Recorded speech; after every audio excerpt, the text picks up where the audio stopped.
Good morning, good afternoon, and welcome to the webinar. My name is Liz Fraley from Single Sourcing Solutions, and I'll be your moderator today. Before we get started, we have a couple of polls for you.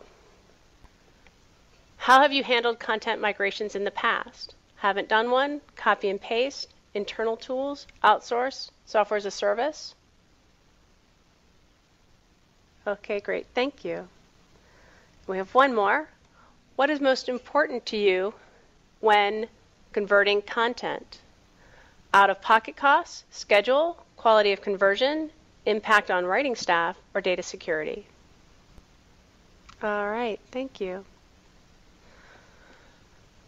This morning, we're very excited to have Don Bridges from Data Conversion Labs with us. Don has a long and tenured history in the XML and dynamic publishing industry. In fact, his is a name that most of us know well. He's a familiar presenter at conferences, and DCL is one of the best-known companies doing legacy data conversion out there today.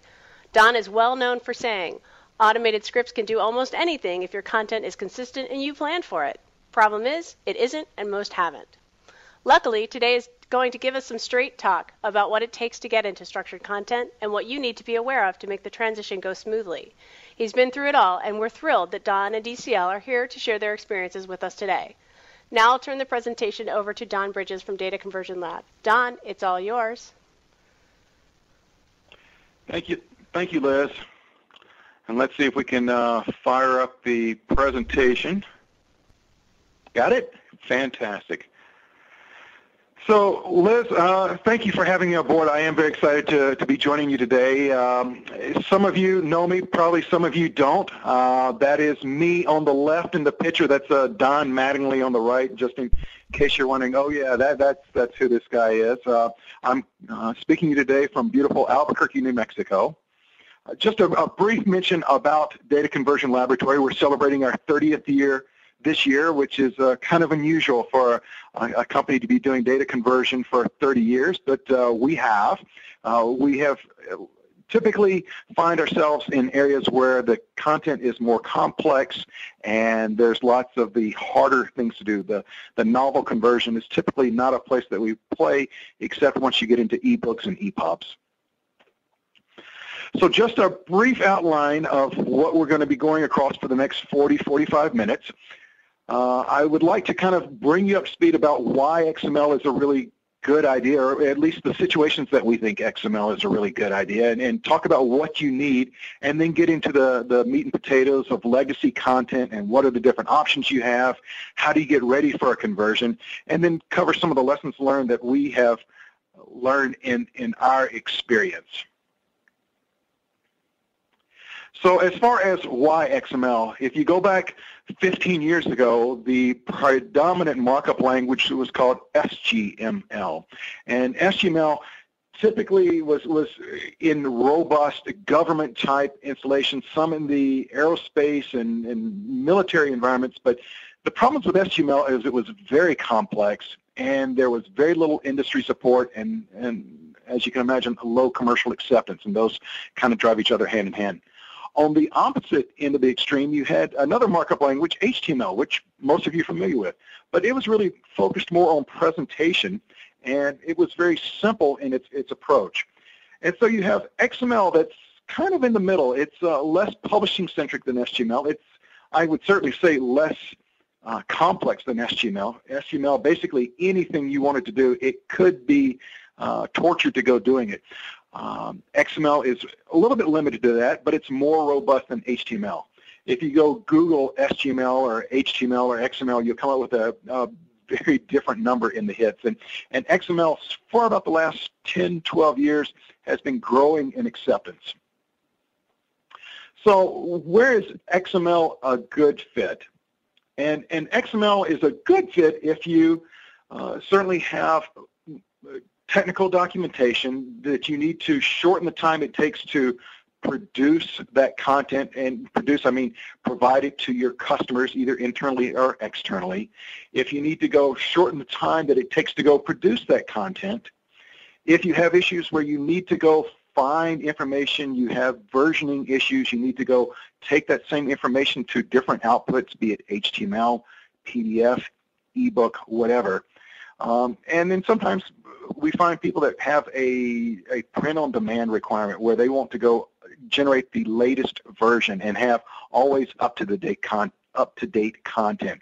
XML is very good at those things. And you're saying, well, Don, most of those sound on the output side, and yeah, most of them do. And I'll talk about the input side of it, the authoring, in a moment. So if that wasn't good enough, just a couple of other points. XML is an open standard. Nobody owns the source code. It's not like FrameMaker that's owned by Adobe. It's not like Microsoft Word that's owned by Microsoft. If you get upset with the vendor that you're using for your XML system, you can go switch the vendors relatively easy. If you have an XML system, you can open XML files that anyone else provide. It truly is an open standard. And you can also typically show a positive ROI. Now, I suspect most of you don't have accounting degrees, but if you would like to work on your junior accounting degree, we have compliments of PTC, a ROI calculator. There is an email address on your screen. If you will send an email to that email address and say, hey, please send me the ROI calculator, we'd be delighted to go do that. And it'll give you a good idea for, does XML make sense for us? Now, some of you may have heard of DITA a lot, Darwin Information Typing Architecture.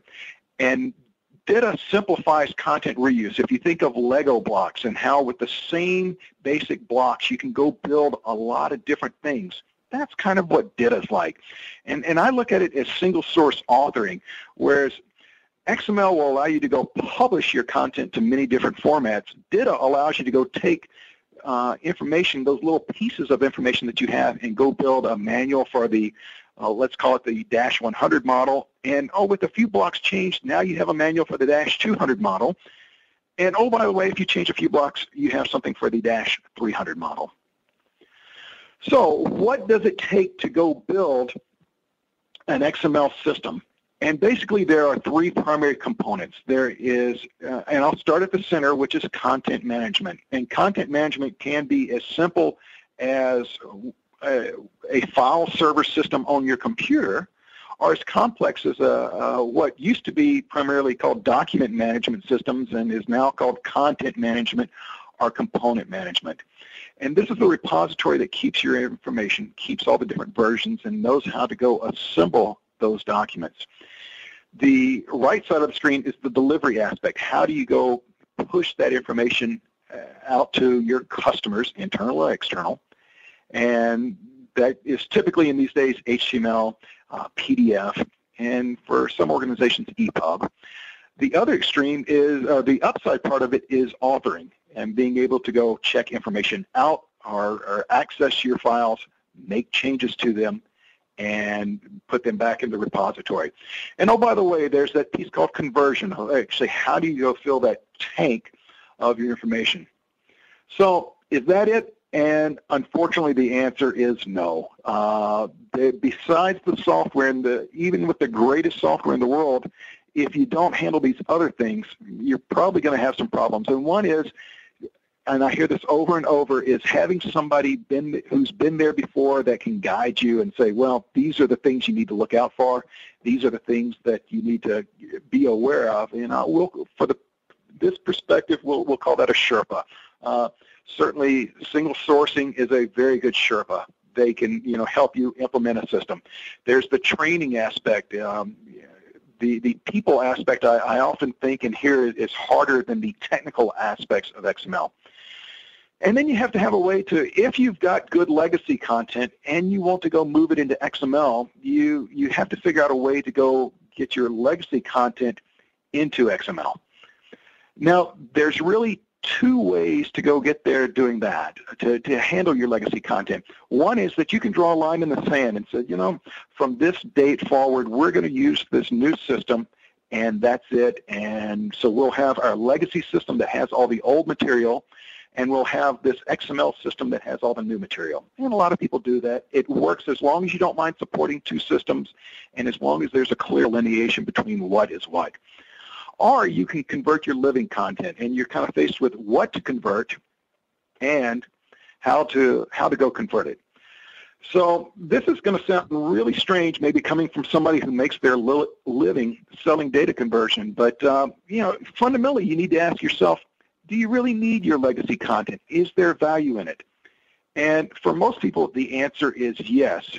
But you have to realize that very few writers think that, this content is going to be converted someday, and I need to go set it up in a way that it will convert in a straightforward manner.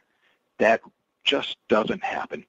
Humans are, by their very nature, creative, and writers are certainly no exception to that, and they do interesting, creative things, and I'll get to that in a moment.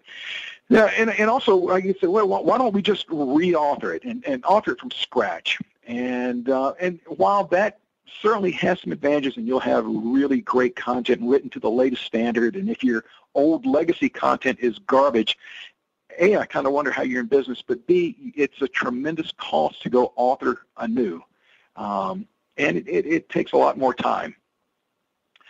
So back to that question of what to convert. And really you have three options. You can certainly convert nothing. And, oh, by the way, that you have no conversion costs, but you're going to, as you go along the time axis, your costs are going to be gradually built up as you start building that repository. And it's going to continue up until your repository is completely filled with your active authoring content. You can take the second approach and say, I'm going to go convert everything just to be sure that it's in the right format and it's the way I want it, and you can convert everything.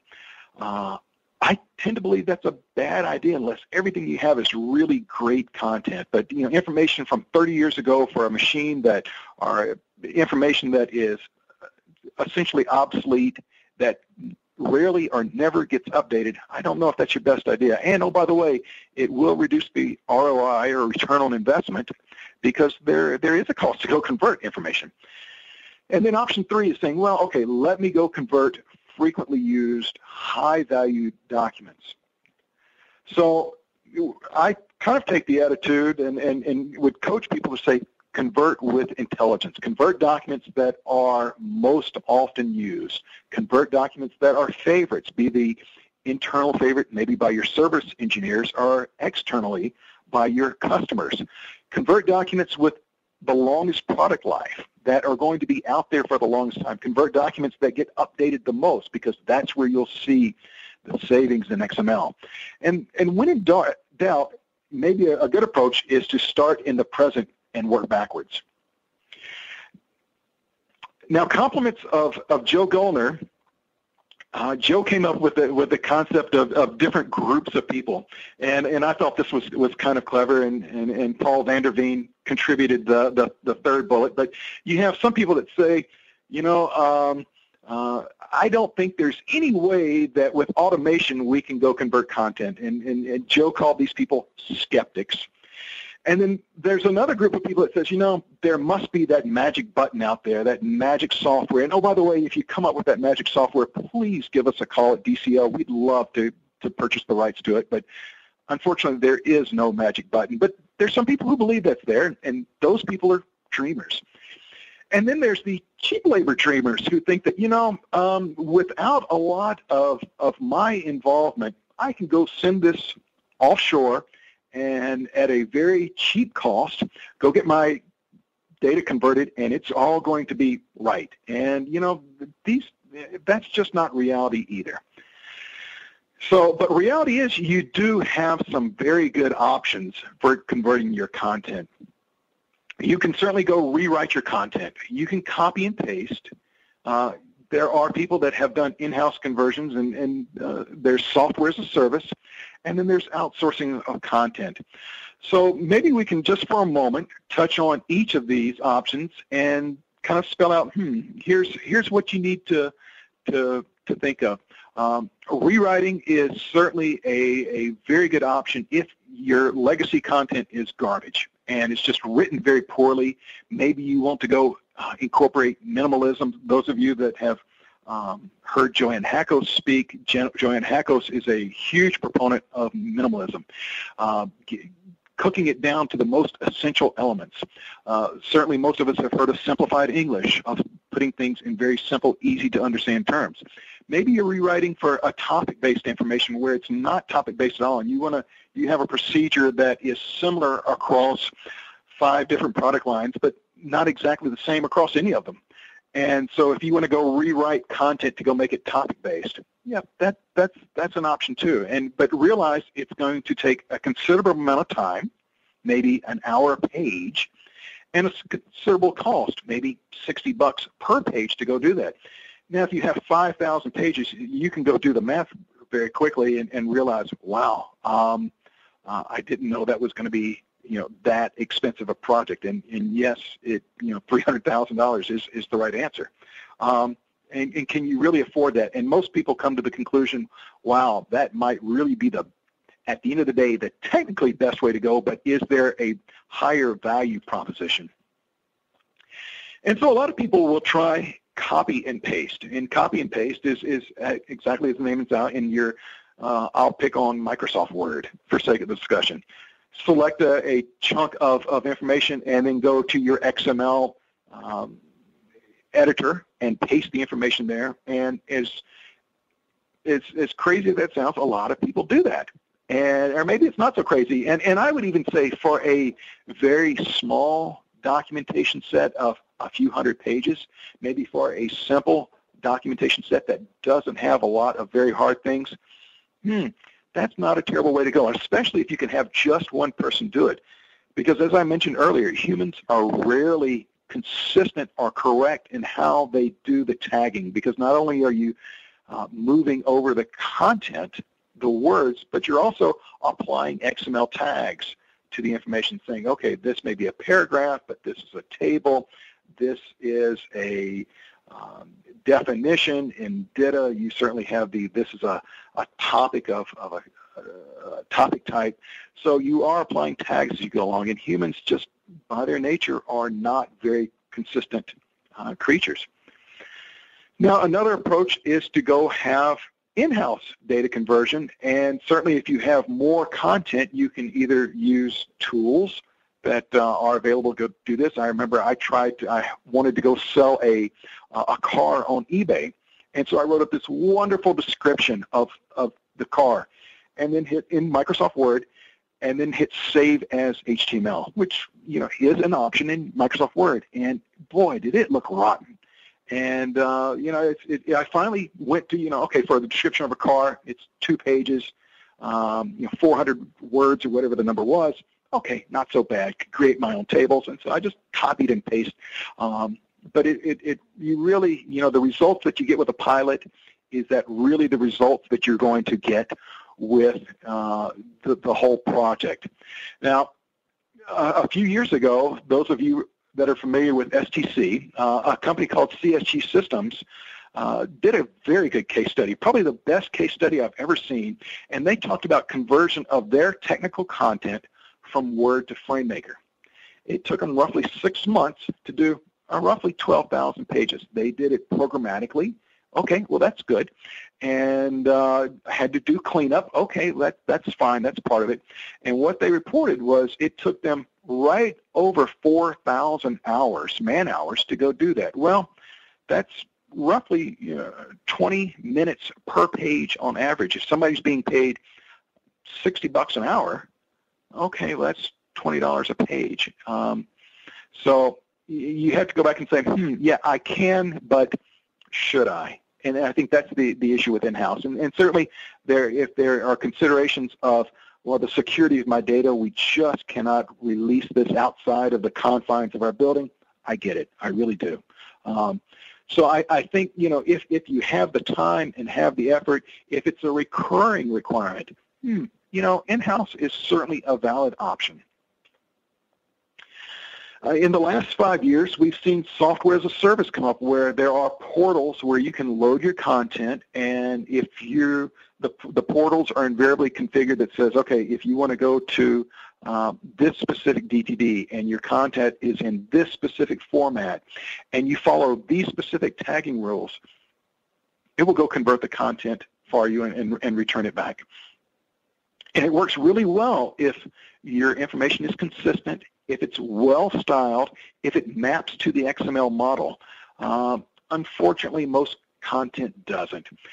And if you follow this model, I need to tell you, you can do manual cleanup before the conversion, or you can do manual cleanup after the conversion, but rest assured, you will more than likely be doing manual cleanup.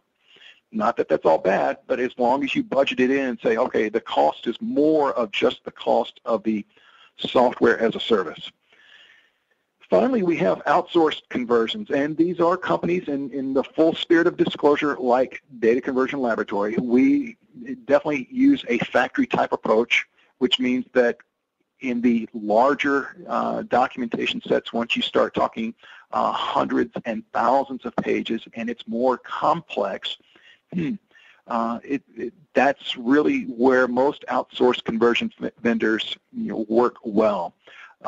It's a turnkey operation for generally a one-time event, although again, in the spirit of full disclosure, we have some customers that month after month after month send us content because they're getting new, fresh submissions in. But for most people in the technical documentation world, you're in FrameMaker now, and you hope that you're going to stay in XML forever and forever. It is truly a one-time event. And the only time that it would happen again is if your organization acquired another organization and you needed to bring that content up to your standard. Certainly with outsourced conversion, you can go leverage the experience of the vendor. In DCL's case, over 10,000 projects, millions of pages every year. And you'll know upfront, here is how much it's going to cost. Here is what the schedule is going to be. And typically there's a pilot process, so you know upfront, here's the quality that you're going to be getting. It's kind of like the old holiday saying, the best surprise is no surprise. So I had mentioned DITA earlier a little bit on the content authoring side and saying it's Lego blocks, and maybe this is a little bit different way to go look at it, and I included this especially for Liz because I know she's seen this slide before. But as you go across different books, and I've got the books arranged as vertical columns, sometimes you have topics that will repeat across some or most of that content. In this case, topic 1 is in books A, B, and D, but it's not in book C, and topic 2 is in book C. It's the only place topic 2 is. Topic 3 is mentioned in books A and C, and then topic 5 is mentioned in every book. So you can either, in a DITA world, you can either do conversion from a topic sourced or a book source. So some of you are saying, well, Don, what do you mean? Well, I'm glad you asked. A topic source conversion is basically where you go find reusable content or reusable topics that are standalone, and you would go rewrite those saying, okay, here's the way it's phrased here, and here's the way it's phrased there, and here's the way it's phrased someplace else. And then we'd go rewrite it to go make it fit as many applications as we can. Now, one of the things about DITA that sometimes gets people into trouble is that your topics, your chunks of information, need to be standalone and have context on their own so that they have meaning on their own, because you're going to be editing them on their own. And this is why I greatly discourage people to go have paragraphs, except in unusual situations, as their own topics, because a paragraph alone by itself generally does not. But I need to warn you, this is a very manual process that will be very time-consuming. We're essentially back at that $60 a page kind of paradigm. The good news is you have fantastic reuse because you're building it in from the get-go. The other kind of conversion is the book conversion, and book conversion goes down those columns on the previous two slides back and says, okay, I'm going to convert this book into topics, and then I'm going to convert this book into topics. And a good content management system, if you're loading information into a content management system, it will go process a topic and say, I've already seen this topic before. It will automatically go create that reuse.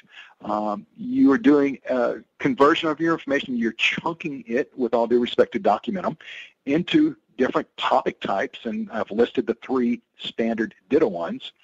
It's usually done on a heading level, heading 1, heading 2, heading 3, and you have a lot of input to how big or small that topic is. It is an automated process. And what we have found in interviewing a lot of our people that have implemented DITA is that they take, okay, let me get to XML first and then and go reap the benefits of that, and then reuse is a follow-on out of step. Now, what we've also found is that the native reuse out of the box isn't that much. And the reason being is there are, even with the same concept, it's phrased in different ways because, like I said, and like you know, people are creative. And so that rewriting for reuse is typically a follow-on step. So did I skip a slide? I did skip a slide. So had I been doing this a little bit better, I would have told you that there are 3 things that you can do before you go convert your content that I think will make your life easier. The first of those is that harmonizing content, of making the information say the same concept consistently. And unfortunately, what we find when we are working with customers to go harmonize their content, that you find a lot of spelling and capitalization and punctuation differences. I didn't say errors, I said differences. Sometimes there are errors. What I'm showing you is a screenshot from our content reuse analysis service, and if you go to the DCLab.com website and go look for content reuse, you'll come back with the results. But sometimes what you find is that there are differences in spelling, that, you know, okay, the same thing, this was at the top right, it says install avionics RAM diverter valve per this procedure, do not do operational check, and then another place it says do not do operational check. Well, I did go to public school in Louisiana, but I would say that really shouldn't be do not do, it should be do not do. This other example, insulation blankets are fragile, period. Be careful when handling or damage may result. When we did this analysis, it was written that way about half the time, and about half the time it says insulation blankets are fragile, comma, be careful when handling or damage may result. Same thought expressed 2 different ways. A content management system is going to say those are 2 different things, and you and I would say, well, that's ridiculous. Meh, that's the same thing. So harmonizing content while it's still in the legacy format, we think is a very good idea. As I mentioned, probably too many times already, there are content faux pas. We run across tables that are created without a table editor. Well, what do you mean? Well, we'll see information that's tabbed into the correct row and column alignment, and then lines drawn around it. And oh, by the way, when you go print it to PDF, it looks great. But the problem is that's really not a table. A conversion software doesn't know, how do I handle tabbed information? How do I handle references to pages? Because as you go to XML, you're not, and maybe it's going to be rendered HTML, maybe it's going to be rendered EPUB, maybe it's going to be rendered PDF. You're not exactly sure what page it's going to. References to location, you know, see figure below, see figure above, see figure on previous page. In XML, that makes a little bit less sense because XML separates content from formatting. Sometimes we see graphic overlays on top of tables, and this is very difficult to go handle because you say, well, it's a table, but then in this cell I'm going to have this graphic. Well, if I got the graphic that covers multiple cells, it's very problematic for how to go handle. Sometimes we'll see extra spaces, hard returns inserted to go make the print presentation right.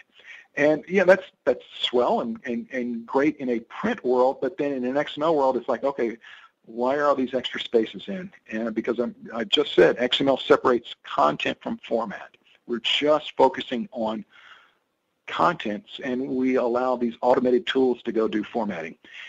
And then one that I am probably most guilty of is style override. Back when I first started using Microsoft Word, if I wanted something to look like a title, I bolded it, made it 14-point Times New Roman, centered it, underlined it, and that was a title. But if you go look at the style of it, it says, this thing called normal. And oh, by the way, what the heck are styles?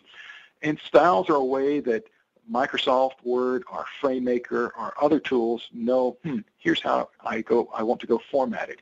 So it's a much better idea in an automated processing way to go create table of contents, to go create indexes if you use the proper style.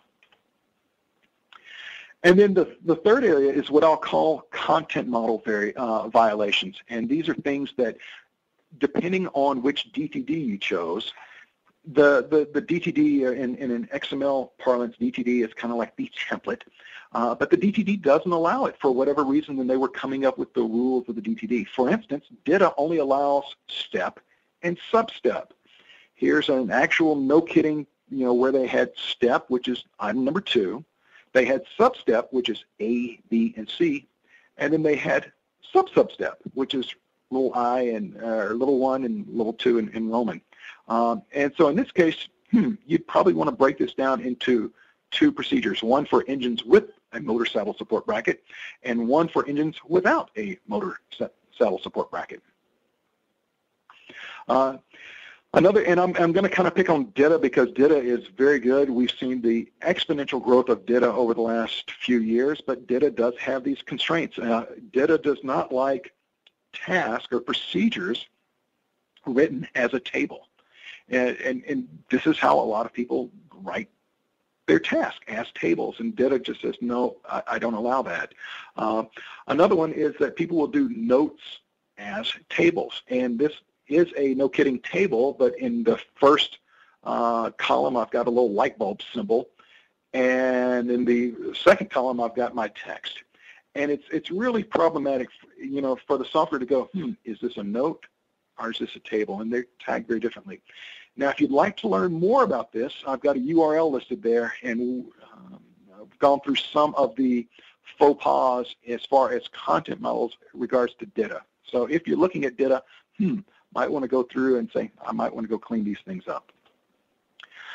So maybe a few lessons learned. I had mentioned early on, if you're going to have to go justify the return on investment of an XML system, it's not a no-cost proposition, and in some cases it's not a low-cost proposition. It will cost you thousands of dollars to go implement XML, and you'll have to go justify that expense to your management. As I mentioned earlier, just to save you from having to flip back, ROI@dclab.com will send you a spreadsheet which will figure in the number of authors you have, the amount of content you do, how often do you publish it, and it will come back and say, here's how much we would expect it all to cost.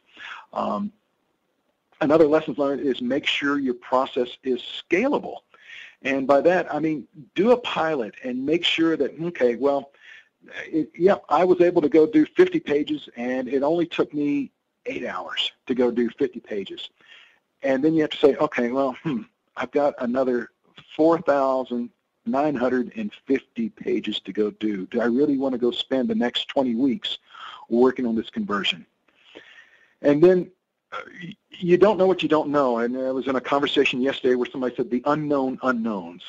And it's a great phrase. It says you don't know what you don't know. And so talk to others at conferences. Learn from their experiences. Hire a Sherpa. Hire somebody that's been there before and can say, well, I understand you want to do this. Here's the options. Here's the pros and cons. And here's what we would suggest. And I think that's invaluable. As far as be prepared, working with XML is different than working with Frame or working with Word or a word processing format, and certainly working with DITA is even more different because you go from books to working on topics. So I think you want to use good DTDs, and good means not custom that you just thought of specifically for you, but that have been well thought out of. It's one of the great advantages of DITA. Even though it has those constraints I mentioned, DITA has been well thought out, and it has had a lot of input by people that have done this before and done it for years, and they've skinned their knees and scraped their hands, and so you don't have to. As I mentioned, XML separates content from format. It's something that some people can get their arms around relatively easily. Other people, they really have a hard time. It's always, how does it look? How does it look? How does it look? And you have to completely purge that, but certainly purge that from your brain and saying, I'm not going to focus on the presentation. I'm going to focus on the content. It's very liberating to technical writers in one perspective that, okay, I'm really being paid to write now and really put my effort into what does it say instead of how does it look. but there's some writers that really have that hard time doing that. And then be smart. Do your homework. There are presentations that that we've seen as far as how do you go sell this to your management, and ROI is tough. I mean, how much reuse do you have? And most people go, I don't know. So go ask your peer, people that are in similar industries as you that have gone to XML, and I've found people to be very forthcoming, and shockingly forthcoming, quite honestly, as far as, well, here's what we learned. I mean, here's the costs associated, and okay, maybe I do this as a phased approach where I implement a bare bones solution for a while and have people trained, and then use a super user that helps train other people that are enthusiastic about it. So, in all this, you may say, wow, boy, that would be so great to hit a button and to go create my manuals that are up to date every morning. And oh, by the way, that's, there are organizations that do that. Every night at 2 a.m., they incorporate all the updates, and their website's updated at 2:01. It's that easy, that quick, if you go set the process up. But you have to be able to go justify the expense of that system. And these are places that a Sherpa can help you in defining a well-designed approach. And then know what you know what you don't know, and know where to go get help. A couple of resources for you that may be of interest. We have a newsletter called DCL News. There's the link to it if you're interested in. Be more than happy to go sign you up for it. We won't spam you. There are a couple webinars that we've done. The first one was, Are You Ready for Conversion? It was done with Dr. Hackos and Mark Gross. Mark is the president of DCL. There is the URL for that, and the slide deck and the recording of that webinar are available for you if you're interested.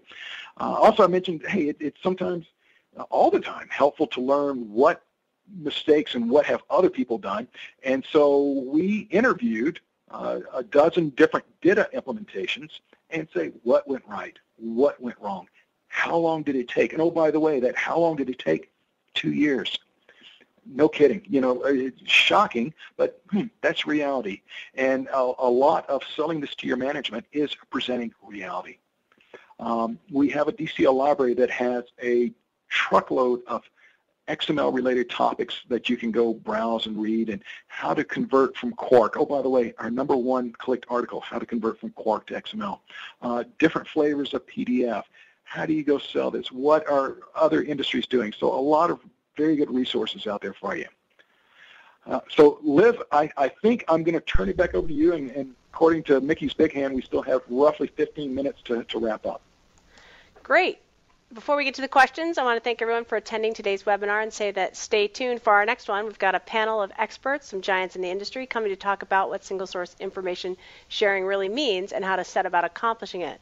Through webinars like these, we strive to help our customers become self-sufficient and grow their expertise to make their projects successful, not just today, but well into the future. If you want to see any more of our community projects, just go to the URL at the bottom of this slide to see the complete list. We've got a couple of polls before we get to the questions, and we've got a couple of really good questions. So let's do the polls first. And our first one is, what's the timing of your next conversion project? Is it in process now? Is it before the end of the year, the next couple of years, longer than a year or two, or you're not expecting to do one? There we go. And Liz, okay, you got it, I'm sorry. Yeah. I'm new at running the polls. But we hear they're fun. Let us know if you don't like them, then next time we won't. All right. Looks like most of the questions are answered. Oh, got a couple more. Okay. And the last poll, I promise, really it's the last one. If you're considering a conversion project, what DTD are you looking to use? DITA, S1000D, NLM, DocBook, or something else? Wow, DITA's coming in strong and fast. I look good about people looking at something else too. Cool. And Liz, I would be interested in if people can submit a question, using the submit a question. If you're looking at something else, what is that something else? Absolutely. And if you type that into the question window. Sorry, go ahead, Don. Yeah, no, I think I'm so smart and have figured out, oh, well, that's, these are the options for everybody, and clearly not. Right. I agree with you. It's very rare for us to hear something else anymore also. All right. Looks good. And we'll close that. And Don, if you want to advance the slide. Yeah, I'll sort of share what the answer was. We've got about a quarter of the people are looking at something else. It's kind of neat. All right, Don. Do you want to advance the slide? So is this... I don't know how to do that. Is it posted up? Well, why don't we just jump into the questions? Absolutely. So we've got a really good one.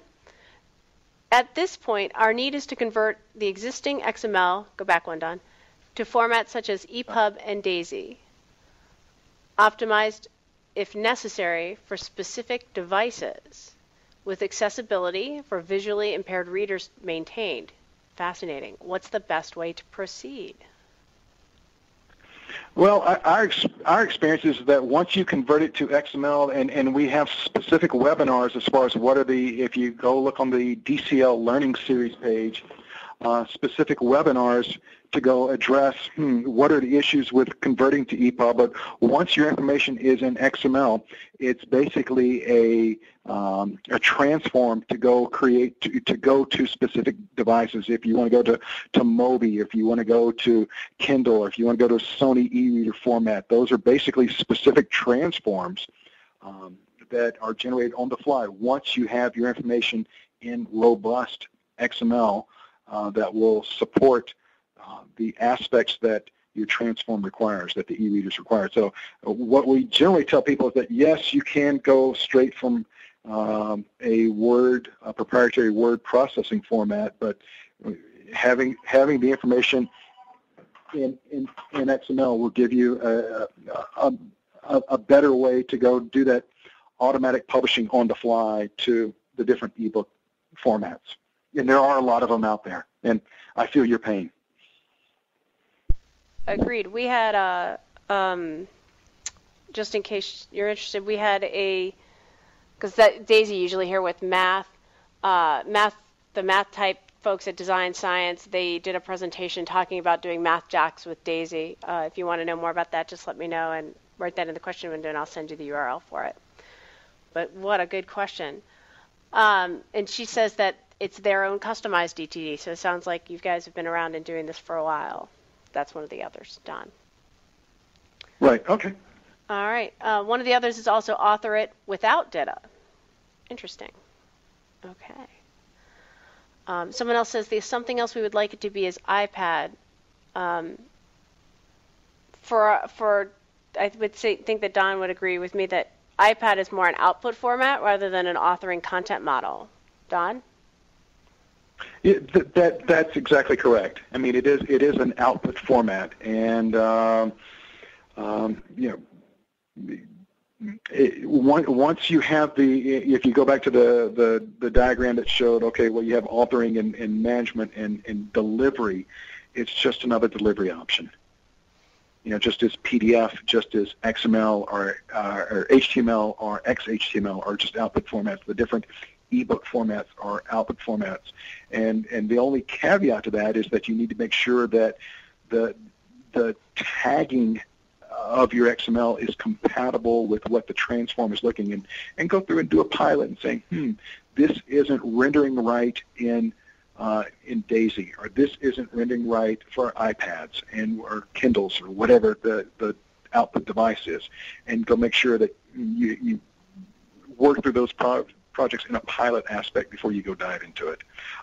But the vendor support is 5 times what it was even 2 or 3 years ago. So you've kind of moved from, with ebook, we're kind of moving from the bleeding edge to maybe leading edge. So she's got a couple more statements. They're authoring in their software that's from their customer, and the output is going to be on the iPad, which is going to be on board the customer's product. Aircraft looks like. So it's probably AT or S1000D? That's correct. S1000D is and S1000D is kind of a very interesting story. That S1000D, from what I've seen, most people do draw that line in the sand. And yes, there are some people and solutions to go convert S1000D, but predominantly it is a lot of rewriting, and people go draw that line in the sand. And then S1000D is maybe the richest XML format that's out there, and so it's very straightforward to go to ebook. So yeah, if you're constrained by, okay, we have to use this authoring package, there's a lot of them out there. If you have to go use this content management and have to go use, but we need this output delivery, it's just a matter of once you have it in XML, it becomes a transform because right. XML is, by its nature, very, very consistent. That's the whole idea. To those automated. Sorry, Don. You asked another? Yes, here's one. Use of tables for notes, cautions, and steps is quite common. What do you suggest to remedy this?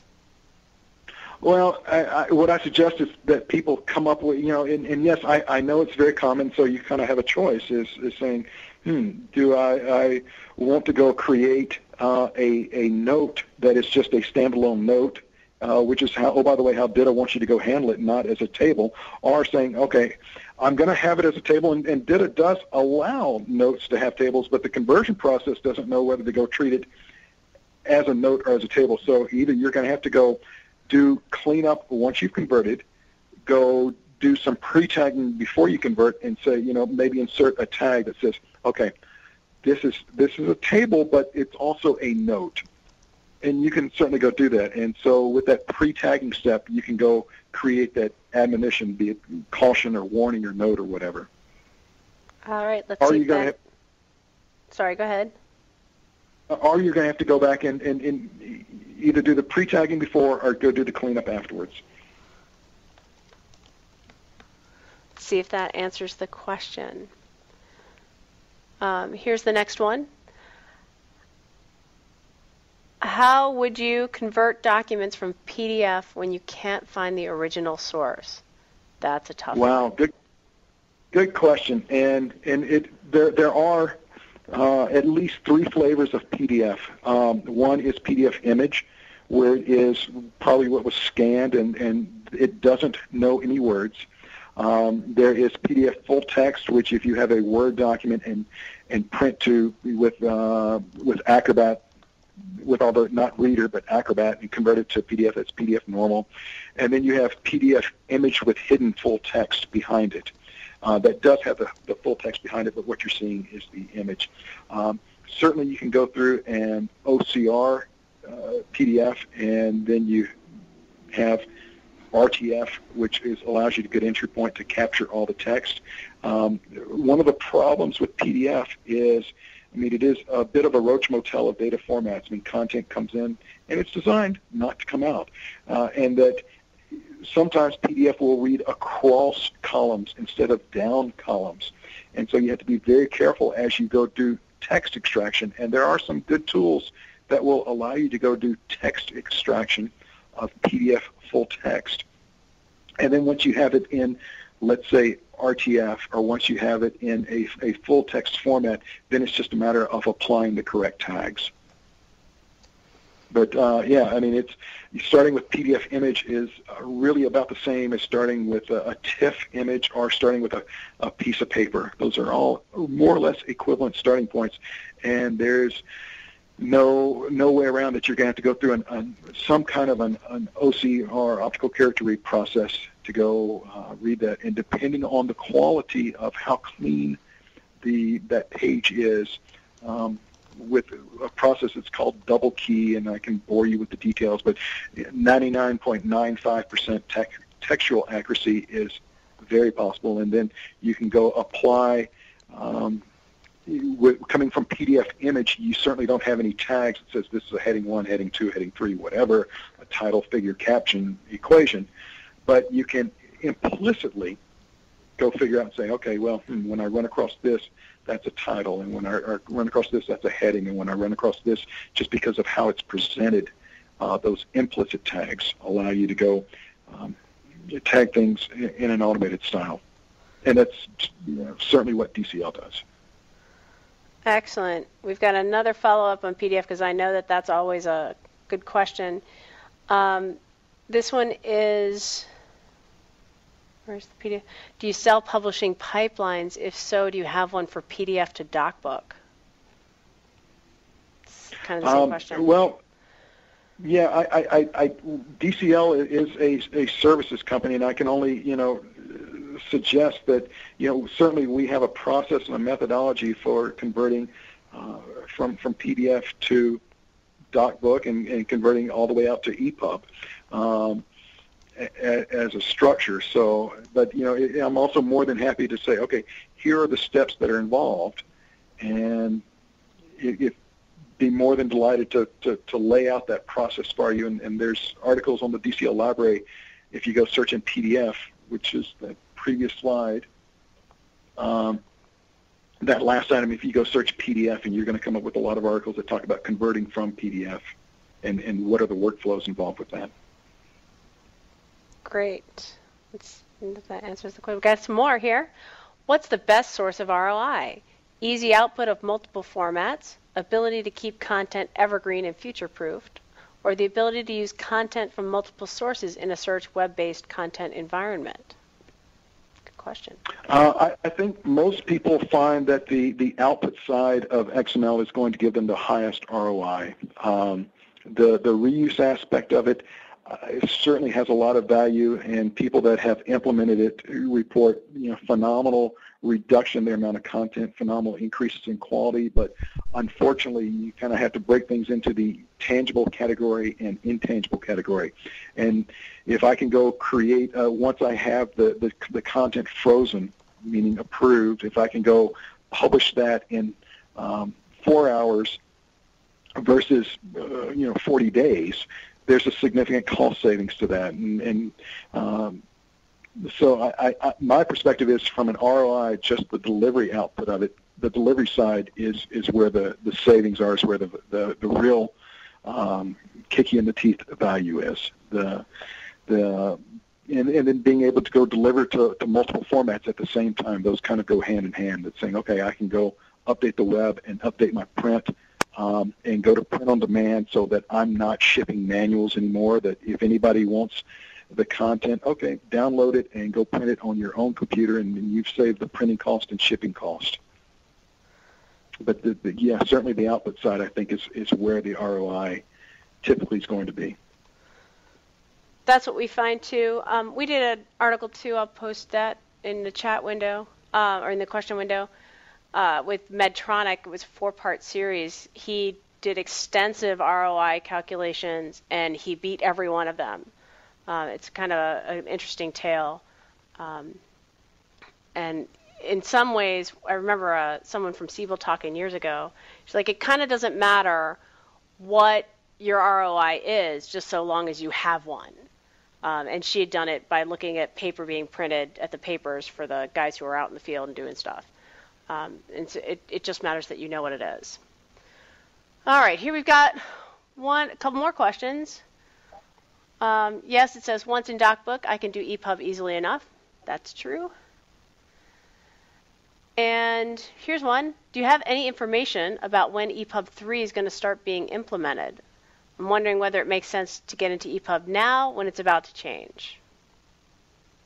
Yeah, and I will be very candid with you. I don't know when epub 3 is going to be implemented. Certainly you can go Google that, and there's lots of speculation. It's almost like, when's the next release of Data going to come out? And I've lost more than one bet over that one.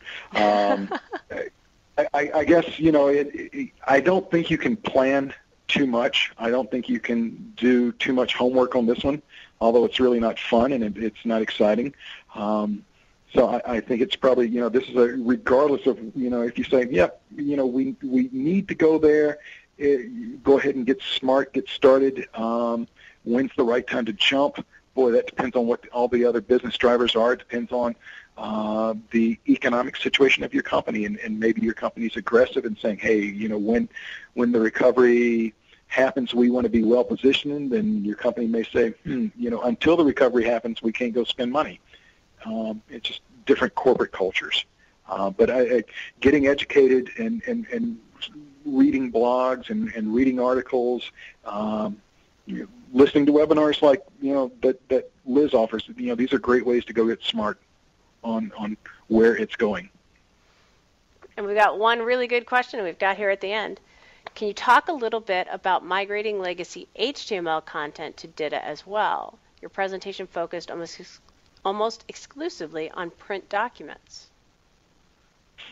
Yeah, well, and the only real difference that HTML brings to the table, and there's really two of them. One is that this concept of a page is very nebulous, because a page can go on and have hundreds of thousands of words, and it'd be a very long page, but that really doesn't change that much. HTML brings a much more limited set of tags to the table. What can really mess you up on HTML, as long as you tag your content consistently, the conversion is relatively straightforward. And, oh, by the way, for the same equivalent amount of content, cheaper than converting from a word processing format. The one bugaboo is that if you have JavaScripts or scripts of any kind built in that go and do dynamic things on the fly, then you have to go account for those. If you're coming from something like RoboHelp, RoboHelp is a very good tool. It's a very consistent tool, and converting from RoboHelp to XML is a very straightforward exercise, and RoboHelp limits what you can do, whereas some web designers go do some crazy, clever, creative things to go do dynamic updates or to go make it look Superfly, and conversion of those, you have to go make some decisions that says, in the spirit of making this a more automated process, do I make things less pizzazz, less flashy? And typically you do. All right, let's see if that answers the question. One more question. Can you say a bit about double key, capital letters, or related process for high accuracy? Okay, yeah, sure. Double key is basically where the input from machine number one or operator number one and the input from machine number two or operator number two are compared. And if they are the same, then that's accepted as correct. If they are different, let's say, in one case the OCR machine interpreted as a 0 and the other place it was a letter O as an Oscar, then it's given over to a referee, and the referee, compares the content and says, here's the right answer. With that process, the results are 99. The statistical results are, the accuracy is 99.95%. Now, is that good enough? And for some people, the answer is yes. For most people, the answer is yes. For some people, the answer is no. And so what you can do is triple key, which says, okay, I've got the results of comparison between 1 and 2, and that's been refereed.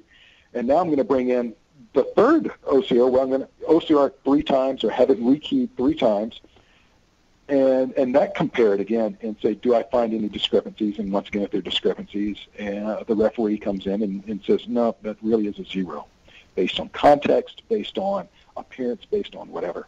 And that's 99.995. Is there, coming from a piece of paper or PDF image, is there 100% textual accuracy? And the answer is,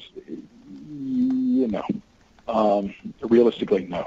I mean, it's just, there's always going to be a statistical chance that there is an error in 1 out of every million pages, so you're not at 100%. But you can, 99.95 is typical in what we see in most applications. And then 99.995 is kind of the high end. And then you start getting to really diminishing returns on your costs. Now, if it has to be right, it has to be right. But you have people go through and actually go reread the content. Excellent. Let's see, we got one more question. If you can guide me in the difference between video EPUB and EPUB. Not sure if I understand that question. Okay, done. Yeah, well, yeah, I mean, EPUB is basically a text format. Video EPUB, my understanding is the insertion and presenting things with video embedded in them. And I think that's right. If I'm not right, there's my email address, and you can fuss at me and tell me I'm wrong. I don't see it a lot being implemented, quite honestly. One of DCL's customers has used it, but it's certainly a place that people say, I want to go there, I need to go there, and it's something that doing it in the legacy output formats like Word or Frame are kind of tough. Doing it in the ebook formats are pretty doggone easy. But it's still what I would call in its infancy. All right, and that's our last question, looks like. Good job, Don. Thank you so much, and thank you everyone for coming and having such a great discussion here at the end. This is fabulous. Stay tuned for the next one. Thank you, Liz. And we'll be happy to have you. Let's see if we got one more question coming in here at the end. No, it says, oh, I have this. Thank you, Don and Liz, for a very interesting webcast. All right, thank you. Have a great Wednesday afternoon or morning. Thanks, everybody. Bye.